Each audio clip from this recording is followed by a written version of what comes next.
Halo guys, welcome back. Di video kali ini gue mau ngeranking 10 pemicu PMO dari yang paling berbahaya, yang paling gede potensinya untuk bikin lu relapse terus dan jadi susah gara-garanya buat lu untuk berhenti total dari kebiasaan PMO ini. Jadi nomor 1 itu yang paling berbahaya gitu. Diikuti nomor 2, nomor 3, nomor 4 dan seterusnya sampai nomor 10 yang menurut gue secara turun levelnya itu semakin turun juga level berbahayanya. Kategorinya easy lah jadinya semakin turun levelnya. Tapi tetap bahaya. Semua pemicu yang gue bahas ini bahaya. Mereka semua punya potensi buat bikin lu relapse. Tapi kekuatannya berbeda-beda gitu. Ada yang kuat banget yaitu yang di ranking 3 teratas 1, 2, 3. Ada yang kuat juga tapi nggak sekuat yang 3 atas sebelumnya. Makanya di sini supaya lebih enak juga ngejelasinnya, gue kelompokin 10 pemicu PMO ini ke dalam 4 kelompok. Kelompok 3 ranking teratas 1, 2, 3 itu sebutannya kelompok yang hard.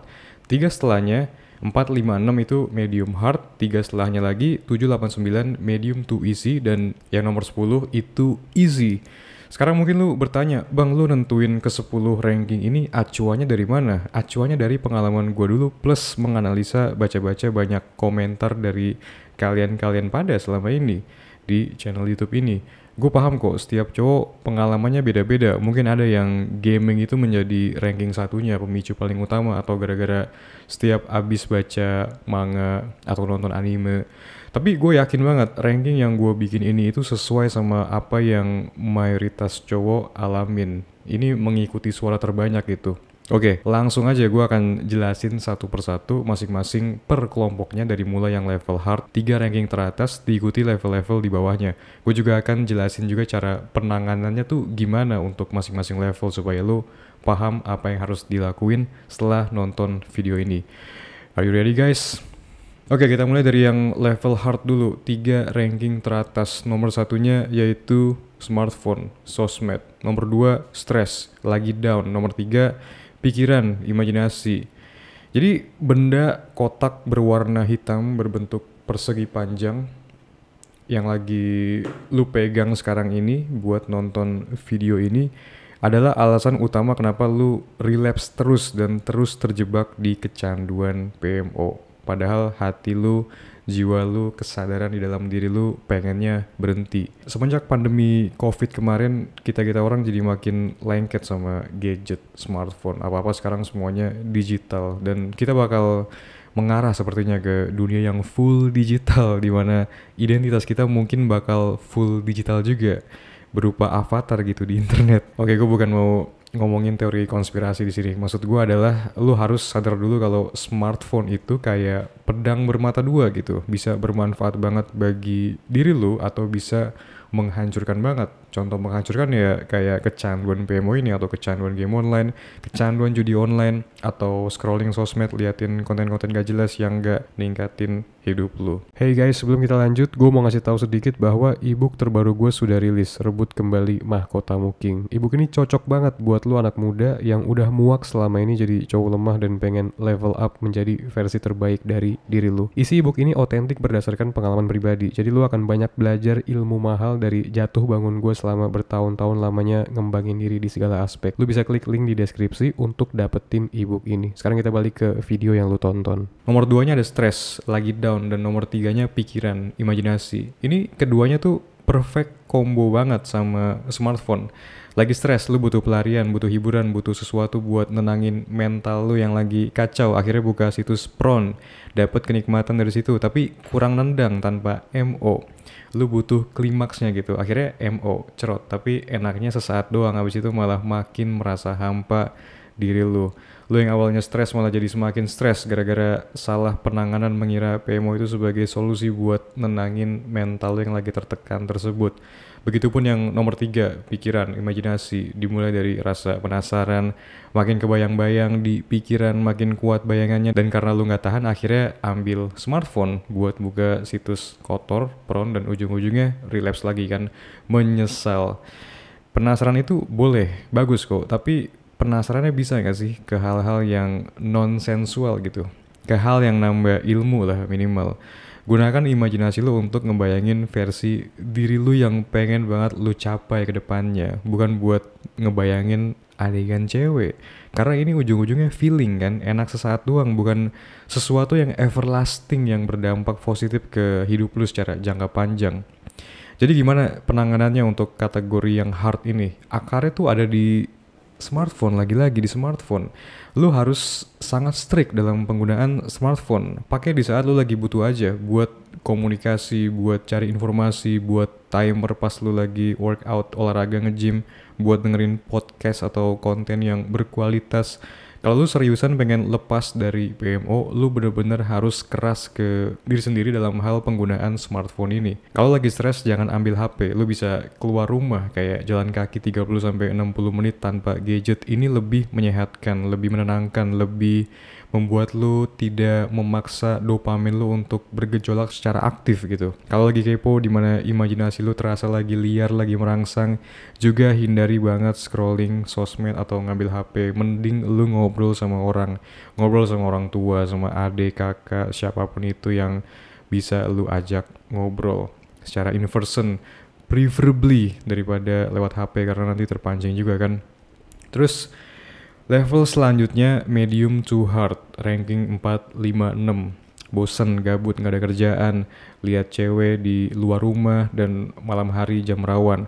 Oke, jadi banyak yang relapse di hari libur, di momen weekend pas lagi gak ada kerjaan. Akhirnya karena bingung harus ngapain buat mengisi kekosongan ini, lu cari hiburan. Hiburan apa yang paling nikmat buat dilakuin? Yang paling gampang dan paling instan? Ya PMO dong. Apalagi mungkin buat lu yang sekarang posisinya lagi nganggur cari kerja banyak di rumah. Pasti PMO lebih intens dilakuin daripada dibanding lu lagi kerja atau banyak kegiatan di luar kan. Terus juga ketemu cewek di luar rumah, ini juga termasuk pemicu yang cukup berbahaya. Contohnya lu lagi keluar rumah narik duit di ATM, mungkin gak ada niatan sama sekali sebenarnya buat nakal-nakalan dari awalnya.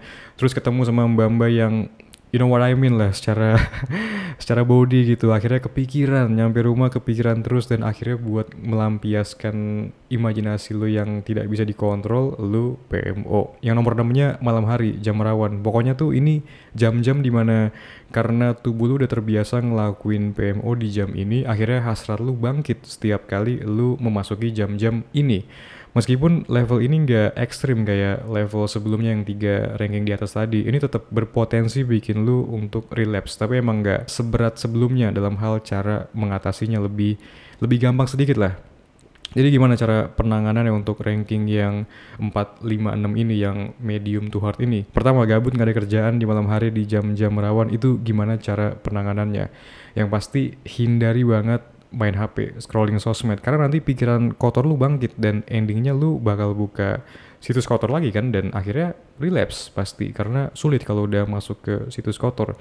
Mending lu nonton film dokumenter tentang kehidupan gitu, tentang alam, atau nonton video edukasi, kayak banyak kan podcast atau course atau video pembelajaran yang ngasih lo wawasan, kayak ibu gua gitu contohnya kan. Anjir, gua mulai iklan kan. Nah, kalau untuk yang terpancing pas ketemu cewek di luar rumah, lu harus menyadari ini tuh energi lu bangkit, energi maskulin untuk menguasai dunia. Kalau lu salurin dengan ngelakuin PMO, artinya lu pilih jalur yang instan, yang murahan, yang receh di sini. Energi lu terbuang sia-sia, harusnya lu transmutasikan, lu salurkan, lu jadikan ini sebagai energi produktif buat olahraga, buat angkat beban, buat push up, pull up, bebas terserah. Lu capek, tapi capeknya ini produktif, ngebagusin fisik lu ke depannya kalau dilakuin secara jangka panjang dan secara rutin. Kalau capek gara-gara nyesel PMO kan capek mental gitu, bikin aura lu jadi meredup, glow down yang ada ke depannya. Kita move ke level yang ketiga, medium to easy. Tontonan seperti film, anime, serial Netflix, gaming online maupun offline. Tapi online sih yang paling bahaya menurut gue. Dan bacaan, manga, komik, novel. Kenapa ini gue kelompokin sebagai level medium to easy? Karena ya lu dapet dopamin kan dari sini, dapet kepuasan juga dari sini. Sama kayak kenikmatan yang lu peroleh pas lagi PMO, tapi dalam skala yang jauh lebih kecil dan lebih natural gitu. Entertainment yang oke lah, mainstream lah buat dilakuin, asal lu nggak candu dan nggak lupa waktu. Tetap ngejalanin responsibility harian lu. Tapi tetap meskipun ranking 789 ini kategorinya easy, tetap berpotensi ngebikin lu relapse PMO seandainya di tontonan, di game, atau di manga yang lu konsumsi itu temanya mengarah ke vulgar gitulah. Kalau game ada kan istilah kalau di dunia wibu apa tuh namanya? Apa sih? Itu loh yang cewek-cewek waifu gitu. Nah ini bahayanya nih, obsesi lu sama wanita virtual yang nggak nyata keberadaannya ini akan bikin lu jadi lebih gampang kepancing PMO karena lu punya obsesi yang tidak sehat dan tidak alami. Terus juga kenapa ini medium to easy, karena meskipun ada karakter yang seksi misalnya di game atau di tontonan atau di bacaan yang lu baca, bisa jadi lu nggak terlalu fokus ke sini karena lu teralihkan mungkin karena ceritanya yang bagus atau gameplay kalau game. Kecuali kalau lu udah kecanduannya levelnya parah banget, pemicu sekecil apapun berpotensi bikin lu sakau ekstrim. Cara penanganan gampang, dalam milih game, tontonan atau bacaan, hindari yang temanya mengarah ke vulgar yang menonjolkan sensualitas gitu. Hindari dulu deh yang ada karakter seksinya karena lu belum kuat di sini, lu masih gampang banget terpancing. Kecuali kalau lu udah di posisi gue yang sekarang udah bersih bertahun-tahun dari PMO. Gue udah bisa kebal, nggak terpengaruh sama sekali ketika ngelihat karakter seksi di film atau game. Lu yang masih di fase awal berhenti PMO, sebaiknya hindari dulu. Bijaklah dalam memilih intinya. Lu pasti tahu kok mana yang aman buat lu konsumsi dan yang harus dihindari dulu. Terakhir yang paling bawah nih, level easy yang diisi oleh ranking nomor 10 yaitu abis olahraga.